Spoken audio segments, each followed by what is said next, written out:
Padre, alabamos, bendecimos tu nombre. Te damos gracias por tu fidelidad. Te damos gracias porque cuando estábamos muertos en nuestros delitos y pecados, tú nos salvaste.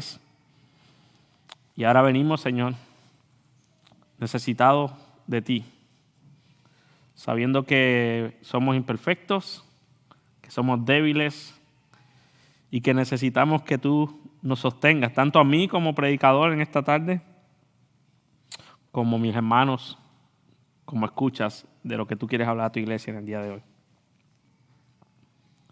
Señor, haz una obra poderosa como solo tú puedes hacer. Porque tú eres el Dios único y verdadero, soberano, que haces todas las cosas conforme a tus planes y propósitos. Así que edifica tu iglesia, Señor, por medio de tu palabra, y sosténme y ayúdame, Señor, a no desviarme ni a izquierda ni a derecha. Y que a pesar de mis limitaciones humanas, a pesar de cualquier impedimento humano, tú obres porque tú eres fiel a tu palabra. En el nombre de Jesús te lo pedimos. Amén. Hermanos, el mundo hoy en día está lleno de evidencias claras que demuestran que hay un Dios poderoso y soberano que está por encima de todos nosotros. Yo a veces me pongo a ver debates de cristianos defendiendo su fe y los ateos, los agnósticos, realmente se quedan sin argumentos, mis hermanos, cuando estos apologetas comienzan a argumentarles. Y se quedan sin argumentos y de hecho algunos llegan hasta decir sí, puede ser que haya un Dios. Pero por la dureza de su corazón, por su pecado, no se rinden a ese Dios soberano y creador. Y en el pasaje que estaremos viendo en el día de hoy, mis hermanos, yo les pido que de verdad tenga su Biblia abierta o encendida, a aquellos que la tienen electrónica. Veremos algo similar. Veremos cómo un rey ve evidencias de un Dios poderoso, de un Dios soberano, de un Dios que reina y que tiene un pueblo para sí mismo, pero aún así, pues la dureza de su corazón decide oprimir al pueblo, darle la espalda a Dios, pero esto trajo consecuencias serias y es lo que veremos en el día de hoy, mis hermanos. Es por eso que he titulado este sermón El único y verdadero Dios. El único y verdadero Dios. Y el argumento que yo quiero defender en el día de hoy, mis hermanos, o la idea principal que yo quiero defender es la siguiente. Dios se ha dado a conocer como el único y verdadero Dios de su pueblo. Dios se ha dado a conocer como el único y verdadero Dios de su pueblo. Y vamos a estar viéndolo, mis hermanos, en dos puntos en el día de hoy. Ahora la pregunta es, ¿cómo Dios se ha dado a conocer como el único y verdadero Dios de su pueblo? Fíjense en que no es un Dios de todos, sino el Dios de su pueblo, de su iglesia. Un pueblo comprado a precio de sangre. ¿Cómo?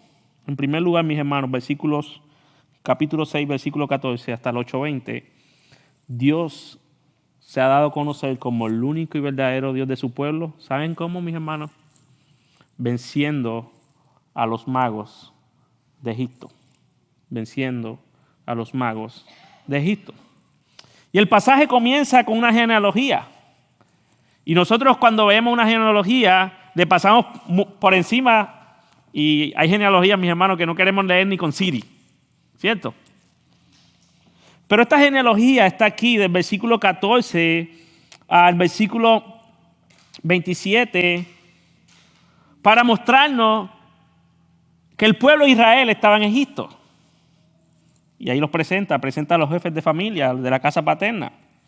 Y empieza con los hijos de Rubén, los hijos de Leví. Pero hermanos, el contexto de este pasaje, la semana pasada vimos en el capítulo 5, versículo 2, que cuando Moisés se presenta a Faraón y le dice, oye, Dios me ha enviado para que tú liberes a mi pueblo, ¿cuál fue la respuesta de Faraón? ¿Quién es ese Señor para que yo lo escuche? ¿Quién es ese Dios para que yo deje ir a Israel? Yo no conozco a ese Señor, dice Faraón. Y no dejaré ir a Israel. En otras palabras, Faraón le dice, mira, ¿qué autoridad tiene ese supuesto Dios? ¿Quién es ese Dios para que yo lo obedezca? ¿Quién es ese Dios para que yo deje ir al pueblo? Y hermanos, a partir de este pasaje, veremos una lucha de poderes. Una lucha entre el poder del faraón y el poder de Dios.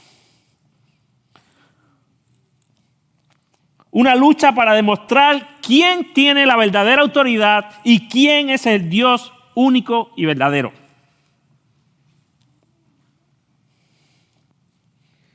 Faraón no quería dejar ir al pueblo. Su corazón estaba endurecido. Él no quería reconocer al Dios del pacto. Él no quería reconocer a ese Dios verdadero, a ese Dios que se le había presentado a Moisés en esa zarza ardiente en el capítulo 3. Y vemos que una vez más Dios le dice, oye, Faraón, ahí en el capítulo 6, versículo 28 al 30, le dice Dios a Moisés, ve otra vez delante de Faraón. Ve y dile que yo soy el Señor, me ha enviado. Y una vez más Moisés le dice, ¿qué me va a escuchar a mí ese rey? ¿Qué me va a escuchar a mí Faraón? Y miren lo que dice el capítulo 7, versículos 1 al 5, mis hermanos. Y Dios le dice, Moisés, tranquilo. Tú hablarás lo que yo te mande. Y Aarón tu hermano hablará a Faraón para que deje salir a los israelitas. Pero yo endureceré el corazón de Faraón. ¿Para qué Dios quiere endurecer el corazón de Faraón? Versículo 3. Para multiplicar mis señales y prodigios en toda la tierra de Egipto. Y él dice, Faraón los va a escuchar. Pero yo, dice el versículo 4 del capítulo 7, yo pondré mi mano sobre el Egipto y los sacaré de la tierra a mi ejército, mi pueblo, los israelitas, con gran juicio. Y miren el versículo 5, hermanos. Y los egipcios sabrán. ¿Qué sabrán? Que yo soy el Señor cuando yo extienda mi mano sobre Egipto y saque a los israelitas en medio de ellos. Hermanos, Dios es Dios. Y a través del endurecimiento y el pecado de Faraón, Dios lo estaba permitiendo para darse a mostrar como el único y verdadero soberano Dios. Interesante, el Dios de la Biblia. En el capítulo 7, ahí mismo, versículos del 8 al 10, Dios le dice, mira, cuando ustedes vayan a Faraón, él les va a pedir un milagro. Dile a Aarón que coja su vara y que la convierta en serpiente. Faraón y Aarón obedece, convierte su vara en serpiente. Y miren el versículo 11, lo que comienza a hacer Faraón. Dice que Faraón llamó a los sabios, a hechiceros, en otras palabras, a los magos de Egipto. Estas eran personas que decían tener control sobre los espíritus para recibir poder y sabiduría. Estos eran sacerdotes, brujos. Usaban la magia negra, mis hermanos. Y dice que ellos, cada uno de estos magos, versículo 12 del capítulo 7, tomó su vara, también convirtieron su vara en serpiente, pero ¿saben qué pasó?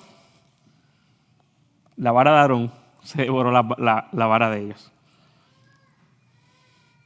Y aquí comenzamos a ver, mis hermanos, cómo el poder de Dios supera cualquier conocimiento. Cómo el poder de Dios supera cualquier mago, cualquier hechicero, cualquier brujo. Pero aún así, el versículo 13, vemos que Faraón endureció su corazón y no dejó ir al pueblo. Aún con esta primera advertencia de parte de Dios, Faraón no dejó ir al pueblo. Y a partir del versículo 14 del capítulo 7, Dios va a poner mano dura contra los egipcios. Y vamos a comenzar a ver las famosas plagas de Egipto. Y hoy solo veremos 9 de las 10. Y podemos llamarle plagas o podemos llamarle señales o juicio de Dios hacia Faraón y al pueblo de Egipcio. Y la primera plaga que vemos, la vemos del versículo 14 al 18, ahí en el capítulo 7. Dios le dice, mira, ese Faraón es terco. Ve y preséntate a él de mañana en la orilla del río Nilo y con tu vara convierte el agua de Nilo en sangre.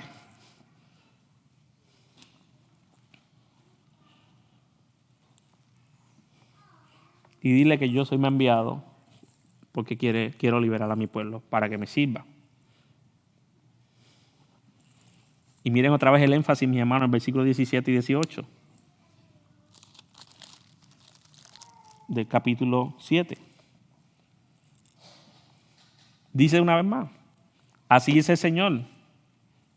Moisés habla del Señor con las instrucciones que le da para que diga a Faraón, en esto conocerás que yo soy el Señor.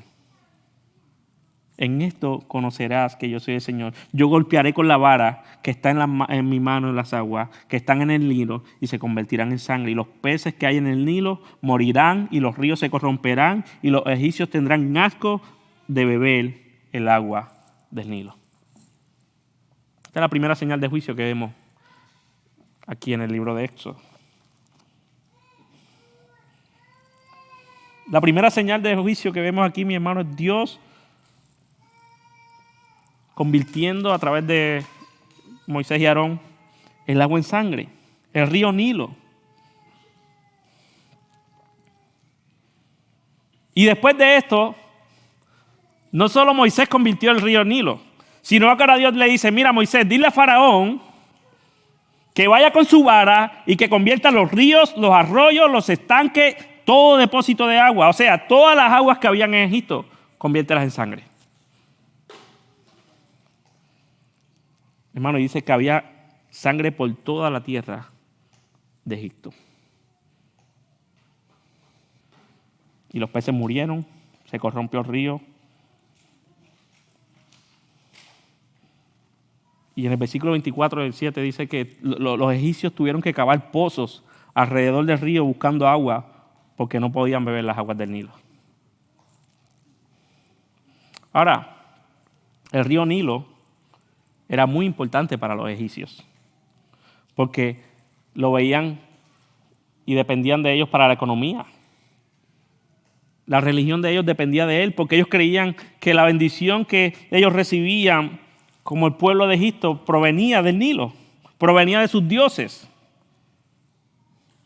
Este río era reverenciado.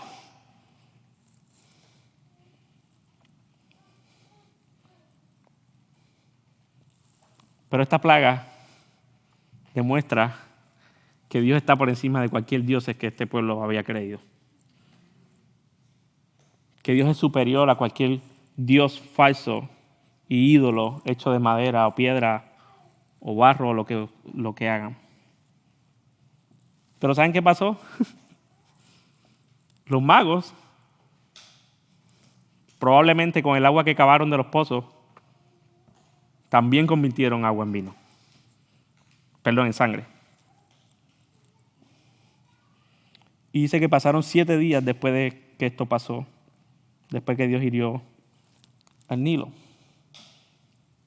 Pero vemos una segunda plaga, o una segunda señal de juicio sobre Faraón y los egipcios. capítulo 8, versículo 1 en adelante. Dios le dice una vez más, dile a Faraón que deje ir a mi pueblo. Y si tú te niegas, Faraón, esta vez yo voy a llenar, el Nilo se llenará de ranas. Entrarán en tu casa, capítulo 8, versículo 3. Entrarán en tu casa, en la alcoba, sobre tu cama, las casas de tu siervo, tu pueblo, hornos, tus artesas. Subirán las ranas sobre ti, sobre tu pueblo, sobre tus siervos. Hermano, imagínese esto. Todo esto lleno de ranas. La cocina, los trastes, todo lleno de ranas. Gracias a Dios que un pastor amigo mío no estaba ahí porque la primera o segunda rana hubiera caído muerto. Le tiene fobia a las ranas.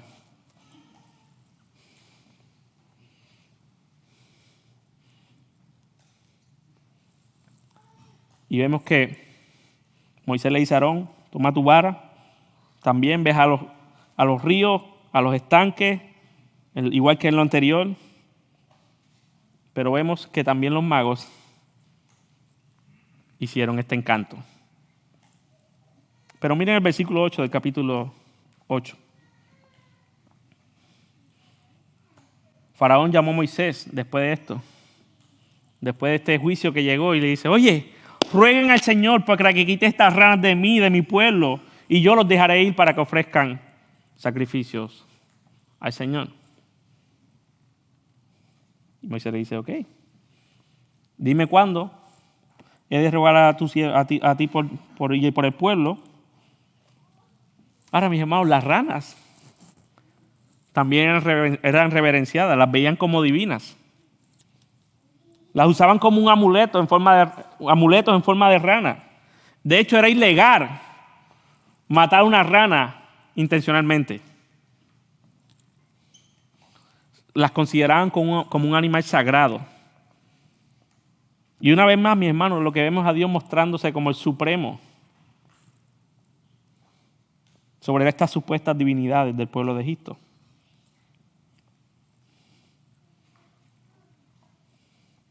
Pero miren la respuesta que Dios da otra vez. Faraón le dice, mañana sea conforme a tu palabra. Pero mira lo que dice el versículo 10. Entonces Moisés dijo, sea conforme a tu palabra, para que sepa que no hay nadie como el Señor nuestro Dios. Una vez más. Pero Faraón tampoco obedeció, tampoco dejó ir al pueblo. Y Dios trae otra tercera plaga a Egipto. Ahora Dios le dice a Moisés, dile a Aarón que con su vara convierta el polvo de la tierra en piojos. Y algunos piensan que esto era algún tipo de insecto como mosquitos que picaban. No se ponen de acuerdo. Pero la realidad es que llegaron estos tipos de insectos y cubrieron también todo Egipto. Ahora, miren lo que pasa con los magos ahora. Versículo 18. Los magos trataron de producir sus encantamientos, o sea, trataron de producir este juicio o este milagro, pero no pudieron. Dice que hubo piojos en hombres, animales. Entonces los magos dijeron, este es el dedo de Dios. Los magos reconocieron que el juicio que estaba cayendo sobre Egipto, mis hermanos, no venía de parte de Moisés, no venía de parte de Faraón, sino que venía del único Dios vivo y verdadero, el Rey de Reyes, Yahweh, que nos ha salvado por gracia. Pero aún así, Faraón no quiso dejar ir a su pueblo, al pueblo de Dios. Dios venció a los magos. Dios le demostró a Faraón que es el Rey de Reyes, que Él es el verdadero, que no hay nadie como Él, pero Él cada día se endurecía y no dejaba ir al pueblo de Dios. Hermanos, solamente hay un Dios único y verdadero. Y es el Rey de Reyes, que ha creado todo para su gloria, para su honra. Dios estaba mostrándose como el Dios de su pueblo. Dios estaba obrando poderosamente, mis hermanos, para libertar al pueblo, para que sirviera y le adorara, como vamos a ver en capítulos más anteriores. Y este pasaje nos muestra, mis hermanos, que los magos tenían cierto poder. Tenían poder. Hermanos, Satanás tiene poder. Pero ¿saben qué? Su poder es limitado. Su poder es limitado. El único todopoderoso es Yahweh. Es el Dios al que tú y yo servimos, mis hermanos. Y tenemos que tener mucho cuidado. Porque hoy en día, mis hermanos, hay muchas iglesias llenas. Aquí en Spring hay iglesias que tienen 3 servicios. Porque no caben. Pero cuando tú miras y escuchas sus sermones y ves lo que hay de mis hermanos, están gente detrás de señales, detrás de milagros, detrás de cualquier cosa, menos detrás del Dios Todopoderoso.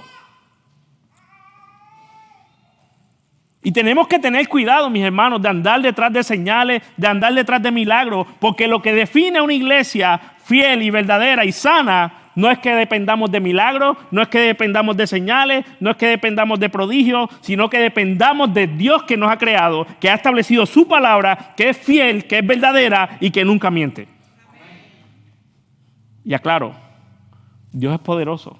Y cuando yo voy a un enfermo a visitarlo, yo oro para que Dios lo sane, confiando en que Dios lo sana. Porque Dios es el mismo ayer, hoy y por los siglos, mis hermanos. Pero cuidado, porque Satanás nos puede engañar con poder. Con poder. Campañas de milagros en todos lados. Campañas de sanidades. Pero el Dios de nosotros es el Dios de la palabra, mis hermanos. Es el Dios que ha prometido estar con nosotros. Es el Dios que se revela a través de las Escrituras. Tengamos mucho cuidado, mis hermanos. Porque Satanás puede engañar a muchos. Nuestra fe no está fundada en nada, mis hermanos. Nuestra fe está fundada en la roca que es Jesucristo. Faraón y los egipcios, mis hermanos,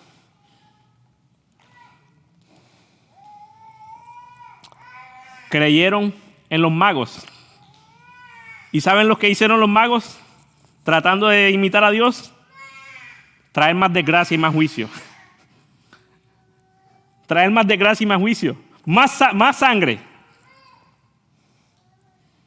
Más insectos. Hermanos, cuando nosotros confiamos en dioses falsos, lo que eso trae para nuestra vida es desgracia. Es destrucción. Aunque parezca lo contrario. Aunque parezca prosperidad por un momento. Tengamos mucho cuidado, mis hermanos. Hemos visto en primer lugar que Dios se dio a conocer como el único verdadero Dios de su pueblo, venciendo a los magos de Egipto. En segundo lugar, mis hermanos, veamos que Dios se dio a conocer como el único Dios verdadero de su pueblo, mostrando su poder y dominio sobre la creación en medio del juicio. Mostrando su poder y dominio sobre la creación en medio del juicio. Y si alguien me puede traer el agua, se lo voy a agradecer. Capítulo 8, versículo 21 al 10, 29. Faraón, mis hermanos, pensaba que se iba a burlar de Dios. Pero el Dios del pacto, mis hermanos, iba a liberar a su pueblo al costo de cualquier cosa. Hasta el punto que en la última plaga, como veremos la semana pasada, Dios mata a los primogénitos de Egipcio. Y ahora vemos, mis hermanos, 6 plagas más en nuestro pasaje que continúan trayendo juicio sobre Egipto. Gracias, mi hermano. Dios no solo venció a los magos, mis hermanos, sino que ahora está controlando la creación para continuar el juicio y darse a conocer como el único Dios verdadero. Dios no solo venció en las primeras plagas a Egipto, Él venció el río, Él tomó control sobre el río, sobre las ranas, sobre mosquitos Y ahora seguiremos viendo cómo Dios sigue usando la creación para demostrar quién es Él. Capítulo 8, versículos 20 al 22. Otra vez más. Dios le dice, mira, Moisés, ves una vez más delante de Faraón y dile que deje ir a mi pueblo. Si no, yo voy a enviar un enjambre de insectos sobre él, su siervo, su pueblo, toda su casa y sobre el suelo donde están parados, o sea, sobre todo en Egipto. Pero miren el versículo 22 y 23 ahí en el capítulo 8. En medio del juicio que estaba pasando los egipcios y a causa de su pecado, el del pecado de Aarón, mira lo que dice, versículo 22 y 23. Dile, le dice Dios a Moisés, que en aquel día yo pondré aparte la tierra de Gosén en la que mora mi pueblo, y allí no habrá enjambres de insectos, a fin de que sepan que yo soy el Señor en medio de la tierra. Yo haré distinción entre mi pueblo y tu pueblo. Mañana tendrá lugar esta señal. En medio del juicio que estaba pasando, en medio del desastre y la destrucción por el pecado, Dios cuida a su pueblo, mi hermano. Dios cuida a su pueblo de la plaga. Dios guarda y aparta a su pueblo. ¿Y quién es su pueblo y quién no es su pueblo? Y vemos que Dios mismo, en esta vez no tuvo que Faraón extender la vara, en esta vez no tuvo que Aarón extender su vara, sino ahora que Dios mismo, mis hermanos, trajo insectos en todo Egipto. Y en el versículo 25 al 27 vemos que aparentemente Faraón quiere liberar a su pueblo para que le adoren. Pero él le dice, oye, adoren aquí en Egipto. Adoren aquí en Egipto. Y Moisés le dice, no, nos van aquí. Si nosotros adoramos aquí, nos van a apedrear. Porque los egipcios veían a los animales como dioses, como cosas importantes. Y si Moisés tomaba animales para sacrificarlos, probablemente él y el pueblo iban a ser apedreados. Es por eso que le dicen, no va a ser abominación aquí. Pero Faraón lo que quería era engañar a Moisés porque tampoco los dejó ir. Y Dios le manda una quinta plaga. Capítulo 9, versículos 1 al 7. Otra vez más. Dios le dice a Faraón, mira, el Dios de los hebreos, dile a Moisés, dile que el Dios de los hebreos lo manda a que libere a mi pueblo para que me sirva. Y si no lo deja ir, yo voy a traer una gravísima pestilencia sobre tus ganados que están en los campos, asnos, sobre su ganado, en los campos, sobre los asnos, sobre los camellos, camellos, sobre las vacas, sobre las ovejas. Pero en medio de todo, yo voy a guardar a mi pueblo. En medio de todo, yo voy a guardar a mi pueblo. Yo voy a guardar el ganado de mi pueblo. Y Dios trae una séptima plaga. Capítulos 9, versículos 8 al 12. Dios le dice a Moisés y a Aarón, coge un puño de hollín. Hollín, mis hermanos, eran las cenizas que quedaban en los hornos cuando ellos metían los ladrillos, ese residuo que quedaba ahí. Cogen una de esas, vayan afuera delante de Faraón, espárzala, y esto va a producir tumores que se van a convertir en úlceras sobre los hombres, en los animales y en toda la tierra de Egipto. Hermano, esto es serio lo que está pasando, y esto pasó literal, no estamos en Apocalipsis. Estamos en eso, mis hermanos. Pero aún así, ¿saben qué hizo Faraón?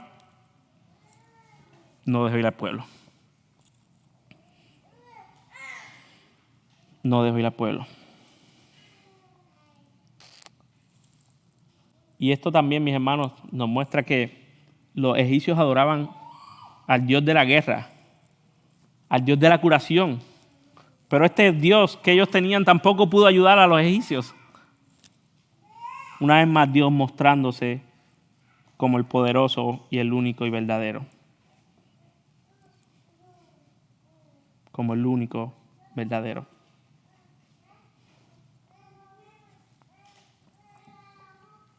Y Dios trae una otra plaga, capítulo 9, versículos 13 al 34.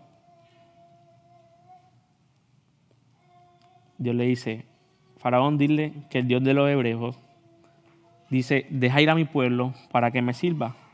Si tú no dejas ir a mi pueblo, yo enviaré más plagas sobre ti, sobre tus siervos y tu pueblo. ¿Para qué? Versículo 14. Para que sepan que no hay otro como yo en toda la tierra. En toda la tierra. Y miren el versículo 15 y 17 del capítulo 9. Dios dice, si yo hubiera extendido mis manos y te hubiera herido a ti y a tu pueblo con pestilencia, ya hubiera sido cortado. En otras palabras, si yo te hubiera querido cortar desde el principio, Faraón, ya yo te hubiera eliminado. Porque yo soy el Rey de Reyes y Señor de Señores. Y yo hago lo que quiero, con quien quiero y cuando quiero. Pero miren el versículo 16. Pero en verdad, por esta razón he permitido que permanezca. ¿Por qué razón? Para mostrar mi poder y proclamar mi nombre en toda la tierra.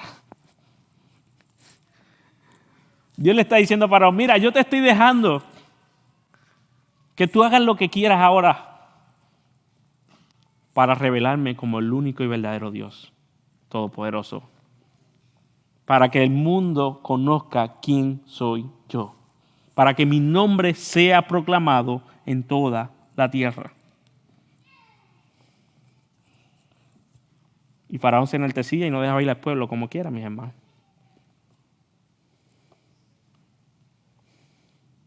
Y esta séptima plaga se pone más seria. Porque ahora del capítulo 9 al 18 vemos que Dios le dice, mira, yo voy a mandar granizo pesado sobre Egipto, como nunca antes. Pero yo, Moisés, pon a salvo tu ganado, pon a salvo todo lo que tiene en el campo, porque voy a destruir todo. Voy a destruir todo. Y vemos que Moisés tendió su vara, capítulo 23 al 26, capítulo 9, versículo 23 al 26, extendió su vara hacia el cielo y Dios envió truenos, granizos y fuego cayó del cielo sobre toda la tierra e hirió todo lo que había en el campo por toda la tierra de Egipto, tanto a hombres como a animales y toda planta. Pero Dios guardó a su pueblo. Y vemos en el capítulo 9, versículo 27 al 34, que Aarón llama a Moisés y le dice, oye, yo he pecado contra tu Dios. Por tanto, rueguen para que Él saque todo este juicio de nosotros.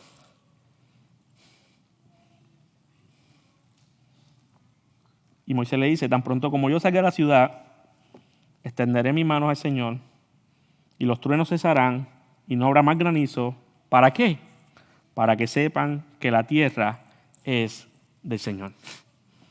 ¿Pueden ver el énfasis, mis hermanos? Una vez más, Moisés nos está mostrando a Dios como el único verdadero de su pueblo, quien merece nuestra adoración, quien merece que nos rindamos a Él, mis hermanos. Y a pesar de todo esto, tampoco Faraón dejó ir al pueblo. Y Dios trae una octava plaga. Capítulo 10, versículos 1 al 20.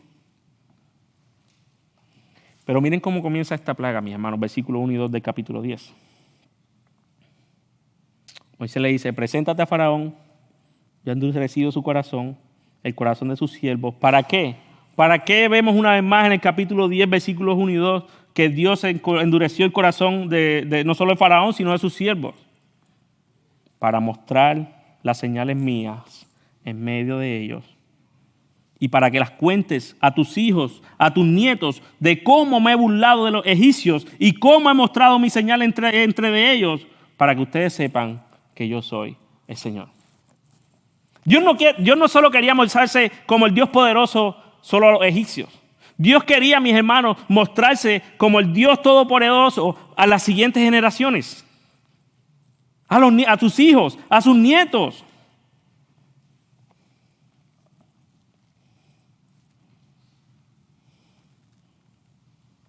Y vemos que este juicio de Moisés, de Dios, mis hermanos,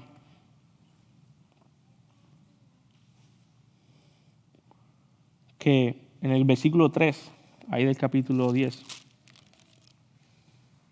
dice que Moisés y Aarón fueron a Faraón y dijeron, así dice el Señor, ¿hasta cuándo rehusarás humillarte delante de mí? ¿Hasta cuándo vas a seguir con tu corazón? Ríndete. Dice, si no los dejas ir,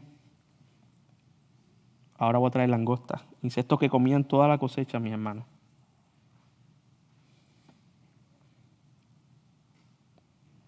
Dice que entonces de mañana traería langostas que cubrirían la superficie de la tierra, de modo que no podrá ver el suelo.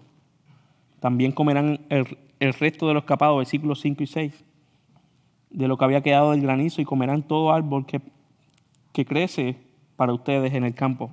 O sea, lo que había quedado del granizo y del fuego, ahora estas plagas venían, estos insectos venían a destruirlo. Y llenará tus casas, las casas de tus siervos, las casas de los egipcios. Algo que ni tus padres ni tu abuelo han visto. Pero miren el versículo 7.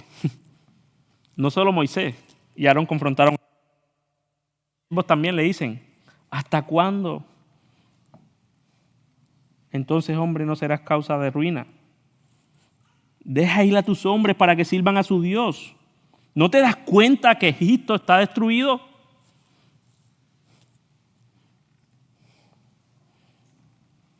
Y Dios trajo las plagas sobre toda la tierra.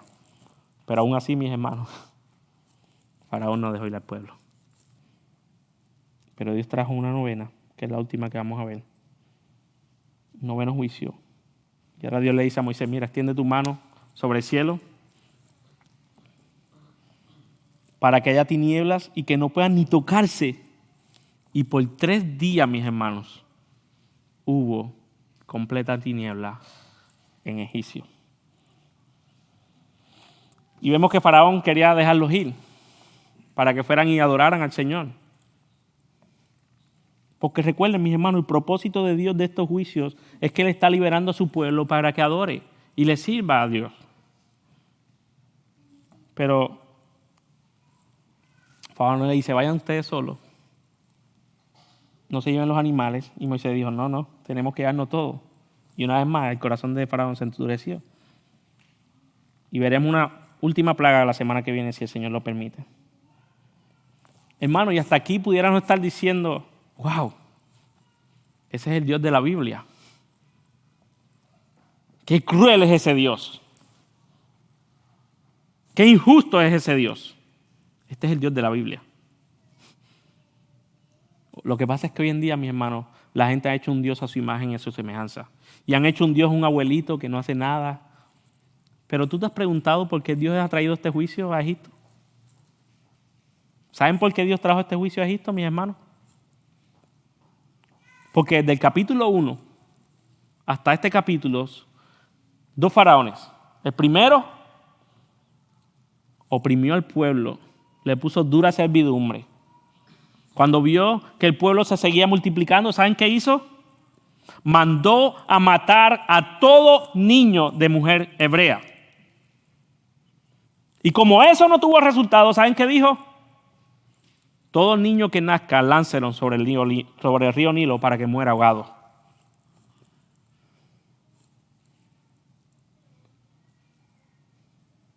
Hermano, Dios es santo. Dios es santo y Dios no juega con el pecado. Y Dios no juega con los enemigos de su pueblo. Por eso hay juicio. Porque Dios es Dios y Él va a guardar a su pueblo a pesar de todo. Porque Él es el único Rey de Reyes, Señor de Señores, que gobierna toda la creación. Y en este pasaje vemos a Dios usando lo que Él mismo creó para demostrarle al rey de Egipto, para demostrarle a Egipto y para demostrarle al pueblo de Israel que no hay nadie como Él. Que no hay nadie como Él. La maldad, mis hermanos, y lo malo están en pie porque Dios lo está permitiendo. Lo que estamos viviendo, las persecuciones, Dios las está permitiendo para su propósito y para darse a conocer. Así que no te sorprendas con lo que está pasando en este mundo, mis hermanos. Los malos no se están burlando de Dios. No se están burlando de Dios. Dios los está usando a ellos para llevar a cabo sus planes. Hermanos, debemos de estar conscientes que Dios es el Dios de su pueblo.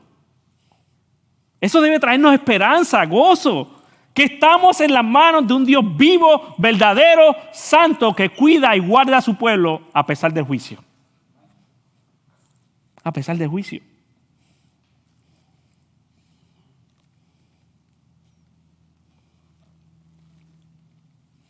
Pero la mejor manera, mis hermanos, que Dios se ha dado a conocer, ¿saben cómo fue?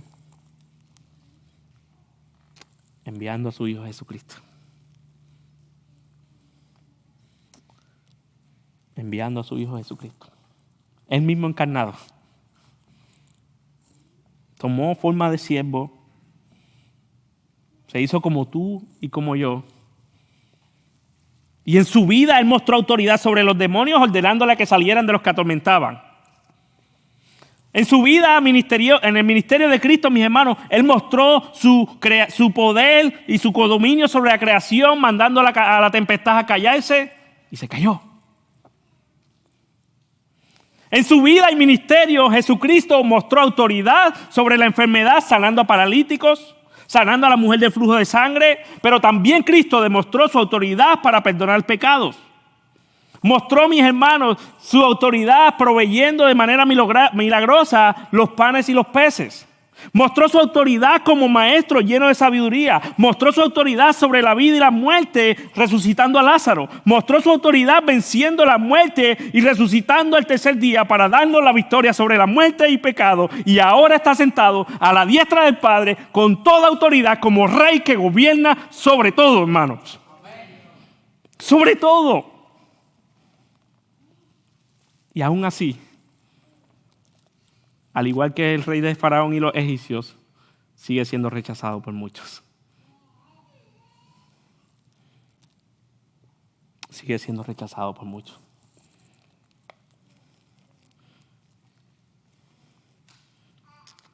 Amigo que estás aquí, ¿qué esperas para reconocer que Dios es el único Dios verdadero? Que estás aquí y no conoces al Señor. ¿Qué más evidencias tú quieres? ¿Qué más evidencias quieres? Mira la creación.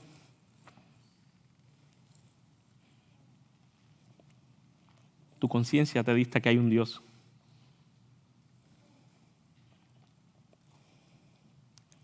Hermanos, confiemos en que estamos sirviendo al único y verdadero Dios. Estamos en manos seguras. Nuestro Dios, mis hermanos, no es un Dios olvidado. Nuestro Dios no es un Dios que ahí cuando se acuerda cuida de nosotros.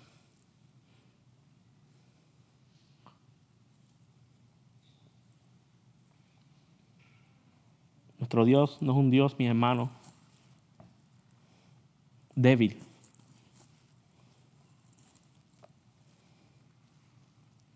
Nuestro Dios no es un Dios que cambia. Nuestro Dios es un Dios que reina y que gobierna aún los más mínimos detalles de nuestra vida, mis hermanos. Tu enfermedad no se ha escapado de las manos del Rey. Tu problema familiar no se ha escapado de su mano. Tu problema de inmigración no se ha escapado de la mano de Dios.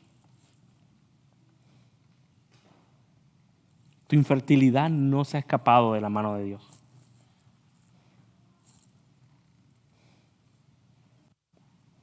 Tu lucha con el pecado no se ha escapado de la mano de Dios.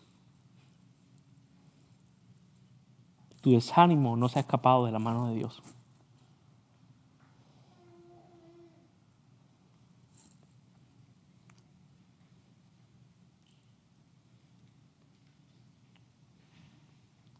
Reconozcamos que Dios es el único Dios verdadero, mis hermanos. Y rindamos nuestra vida a Él. Dios hizo todas estas señales, mis hermanos, con un propósito que veremos más adelante. Liberar al pueblo para que le sirviera y le adorara. Pero tú y yo ya hemos sido libertados, mis hermanos. Ya hemos sido libertados del pecado. Adoremos a Dios en espíritu y en verdad, mis hermanos. Adoremos a Dios con todo nuestro ser. Reconozcámosles. Reflexionemos al Dios que servimos, mis hermanos, y que eso mueva nuestros afectos y nuestras emociones y nos lleven a rendir nuestra vida a Él. Pero otra aplicación, mis hermanos, que secundaria de este pasaje, es que tenemos que tener cuidado con el pecado. Porque el pecado endurece los corazones. Tengamos cuidado con el pecado, mis hermanos. Porque el pecado endurece el corazón. Y para terminar, mis hermanos, aunque hay muchas evidencias que demuestran que Dios es el único Rey verdadero de su pueblo, el mundo sigue rechazándole. ¿Saben por qué? Porque tiene un corazón de piedra. Tiene un corazón endurecido. Y quien único puede quebrantar ese corazón es Dios por medio de su Espíritu Santo. Por tanto, mis hermanos, oremos al Señor para que ore en medio de los que no lo han recibido. Ora al Señor por tu familia. Ora al Señor por tus hijos. Ora al Señor por tu esposo. Porque servimos al Dios único y verdadero que cuida de su pueblo y que seguirá añadiendo a su iglesia aquellos que han de ser salvos. Vamos a orar. Padre, te damos gracias por tu palabra, porque tu palabra es viva y verdadera, Señor. Gracias porque hoy te servimos a ti. Tú has obrado en nuestros corazones, cambiándonos nuestro corazón de piedra a un corazón de carne. Ayúdanos, Señor, a vivir confiados en que estamos en las manos de un Dios todopoderoso que gobierna su creación, que gobierna nuestra vida y que nada se escapa de sus manos. Padre, si hay alguien que no te conoce en el día de hoy, obra en su corazón. Obra para que sea libre de la esclavitud mayor, que no es Egipto, sino es su pecado. Y llévate toda la gloria, Señor, porque solo tú la mereces. En el nombre de Jesús. Amén. Hermanos, reflexiona en la palabra y pide al Señor que obre a través de ella en ti. Dios te bendiga.